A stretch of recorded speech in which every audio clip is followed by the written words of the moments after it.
Have you ever found yourself in a situation with your partner where they say something that hits a nerve, and before you can even think, you say something that you can't take back? This then leads to feelings of guilt and shame for what you've said and you can't take back. It also begins to denigrate probably your own confidence, but also the trust that you're building inside of the relationship.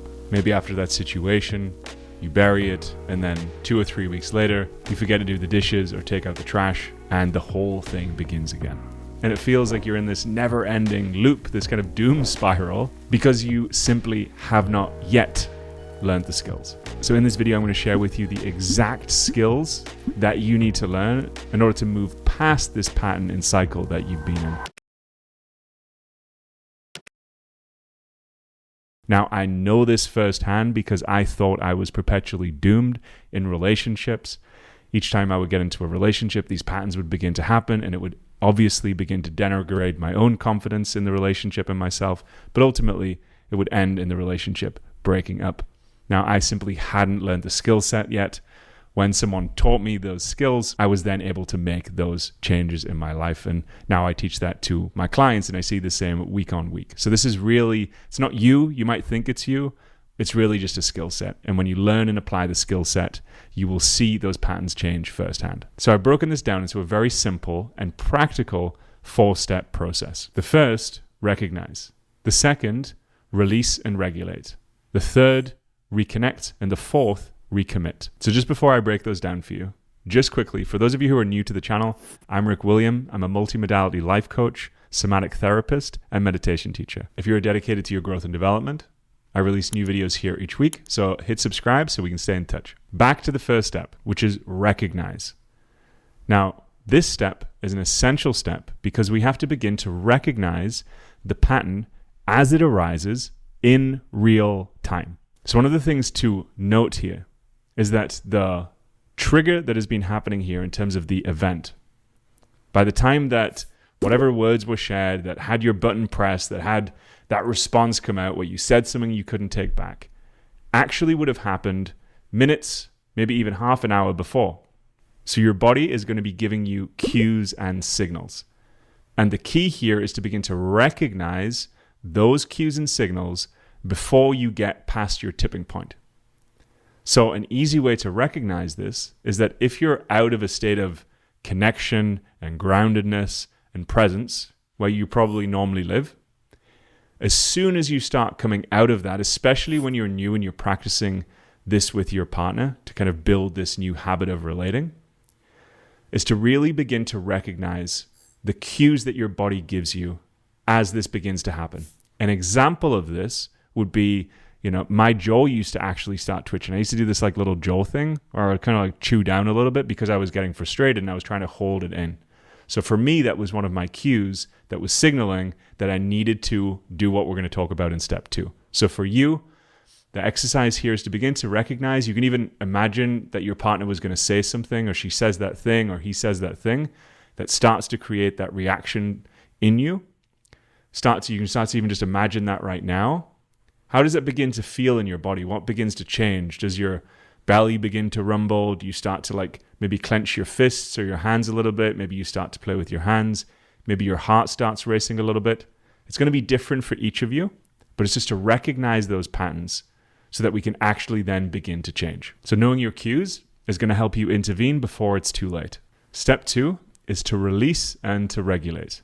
Now, the first thing that you want to do here is to signpost to your partner that you need to take some time to go release and regulate, and then you're going to return to the discussion.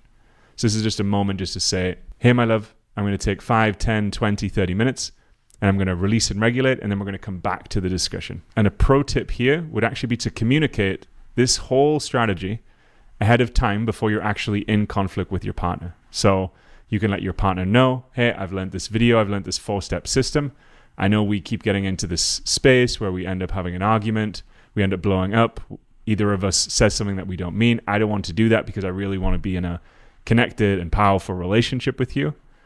So this is next time you hear me and we're in this discussion and I let you know that I'm going to go take 20 minutes away before returning, just know that it's me really caring about this relationship. Something to that effect. So back to step 2. So the release and regulate part here is really an opportunity for you to release the energy, the charge that you're feeling in your nervous system, and then be able to regulate and come back to connection. So an example of this might be you go outside, you go to a room, and you do some like shaking and some really deep breathing to kind of release the charge in terms of what you're feeling. And then you might begin to do some nice, slow nasal breathing, kind of longer, twice as long exhales as you're doing inhales to really kind of de-stress and regulate your nervous system back into a place of relaxation. This brings back on your prefrontal cortex. So you have your kind of creative centers open so that you can actually problem solve and be in connection. So that's one example, but it could be anything. So any of your skills or tools that you have to kind of release the energy and then to be able to regulate back into a place of grounded presence and connection. Now, just very quickly, there's 2 practices that are on my app, the ToolBox, which you can go grab. They're called Trigger to Tranquil. Both of these would support you in this process. So moving into step 3, this is really the meat. This is where you're going to reconnect. This part is here where you're going to have a structured conversation that allows you to properly process, understand exactly what's happening here in both of your experiences. You as the one learning are going to lead this process. So you're going to let them know, firstly, that you're going to have a structured conversation and that you're going to begin listening to what happened in their experience. You're then going to reflect back what they heard to make sure that everything is complete. And then you're going to role reverse. So the key part here is that when you sit down, you're really stepping into really listening and getting really curious about what was happening for your partner in order for the whole experience to emerge. The chances are, if it was about the dishes or the trash, it probably wasn't about that at all. It was probably 10, 20 other things that have happened that have, accumulated into the volcano erupting. And this really gets to be a moment for you to come back into, an even stronger connection than where you guys left off. So the first part is really listening to what your partner has to say. Now, once they think they're finished, what you're going to say here is there more? Is there more? And then you're going to allow your partner to get everything out. And then once they're out, you're going to say, do you feel complete? And they're either going to go yes or no. If they say yes, then you move into part 2 here, which is reflection.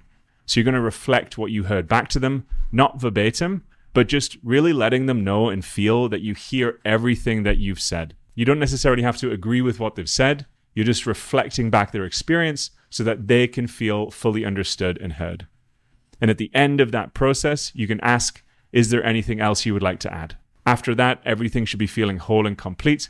Your partner's had the opportunity to get everything out on the table. You've had an opportunity to really listen in a really deep way and really understand what's actually going on for your partner.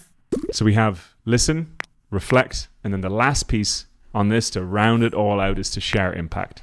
This is really an opportunity for you both to share from your heart how listening and being heard really landed, how that landed in your system. So this is a moment for you to share the impact of that. For example, when you said this piece, it really moved me and I really felt this natural desire to actually want to meet your need in that way. I just had never seen it that way. So thank you for sharing that. So whatever is landing for you, this is really an opportunity for you to share that impact. By the time that this is done, where you began probably 5, 10, 20, 30 minutes ago is going to feel very different at this point.